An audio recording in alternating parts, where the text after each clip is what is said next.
Presiden Prabowo memerintahkan Panglima TNI mengutamakan kompetensi daripada senioritas dalam seleksi kepemimpinan TNI. Pengamat Militer Institute for Security and Strategic Studies, Khairul Fahmi, yang kami cuplik dari program Sapa Indonesia Pagi bilang bahwa Presiden tengah menegaskan regenerasi TNI tidak bisa terpaku pada urutan masa dinas dan lebih mengedepankan kapabilitas dan integritas. Iya, pernyataan Presiden kan muncul di tengah kebutuhan modernisasi kepemimpinan di lingkungan TNI ya. Tantangan pertahanan sekarang ini kan kita tahu tidak sepenuhnya konvensional, ada banyak ancaman non konvensional, non tradisional ya, ada ancaman cyber, peperangan asimetris ya, kemudian eh, misi-misi diplomasi pertahanan dan bahkan juga ada beragam bentuk kerjasama multilateral yang menuntut ketangkasan, kecakapan pemimpin. Nah, dalam konteks ini saya kira Presiden ingin menegaskan bahwa regenerasi pimpinan TNI ini memang tidak bisa lagi terpaku sekedar pada urutan masa dinas gitu ya, atau angkatan gitu ya. Tapi kemudian lebih disandarkan pada kapabilitas, integritas, ya prestasi operasional, pendidikan maupun visi-visi strategis. Jadi saya kira ini bukan sekedar soal promosi individu, tapi bagian dari penataan besar profesionalisme TNI untuk apa namanya, lebih siap, lebih mumpuni di masa depan. Nah, kenapa senioritas ini menjadi concern Presiden ya? Karena tradisi senioritas ini kan memang uh, sebenarnya warisan lama ya. Ada sisi positifnya, ada negatifnya.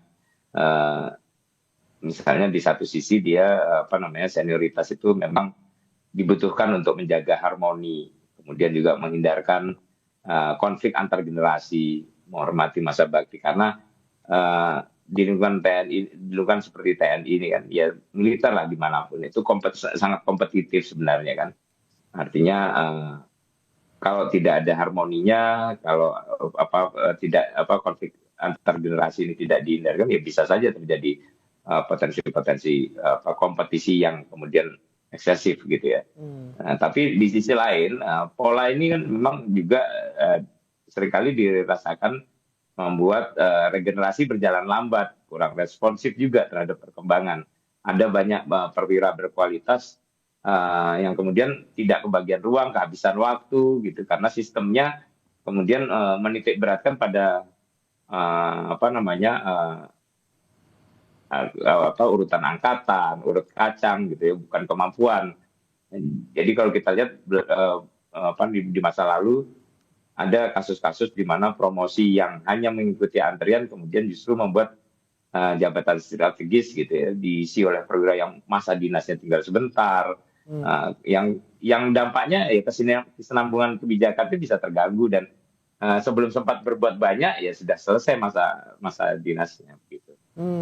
Tapi kemudian Pak Khairul, kalau melihat tadi ada dua potensi gitu ya. Yang pertama kalau misalnya kita dari senioritas gitu banyak yang harus ngantri kehabisan waktu. Kemudian kalau soal kemampuan gitu juga banyak yang kemudian dilangkahi dalam tanda kutip. Ini bagaimana menjaga keseimbangan antara memberikan kesempatan dan juga lagi-lagi ada urutan yang harus diikuti dalam tanda kutip gitu antara senior dan juga junior.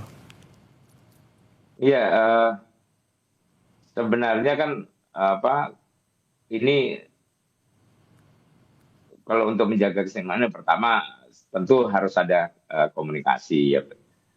Pimpinan TNI ya tentu perlu menjelaskan bahwa ini bukan sekedar menaikkan yang muda gitu ya, tapi mengoptimalkan yang terbaik kan gitu. Kemudian harus ada transparansi juga dalam konteks ini kan acuan acuan pembinaan karir kemudian adalah mengutamakan meritokrasi ya, artinya berbasis kompetensi. Nah, di sini tentu transparansi juga diperlukan. Ya. Penilaian kinerja itu harus jelas, catatan prestasi, rekam jejak, ini harus terdokumentasi dan bisa diuji secara internal gitu ya. Kemudian konsistensi ya. Kalau kebijakan hanya muncul sesekali atau kemudian tergantung figur tertentu, ya maka ya bisa saja muncul yang apa namanya kecemburuan, saling curiga gitu. Jadi harus ada model yang jelas gitu ya supaya tadi apa namanya persoalan eh, apa senioritas ini yang senior tetap dihargai, kemudian yang junior juga merasa punya harapan realistis berdasarkan kerja bukan lobby. Nah ini saya kira hal yang apa namanya harus dibangun sejak awal supaya apa namanya tidak ada uh, apa ekses negatif atau hal-hal yang sifatnya problematik dalam menjalankan apa yang diamanatkan oleh Presiden.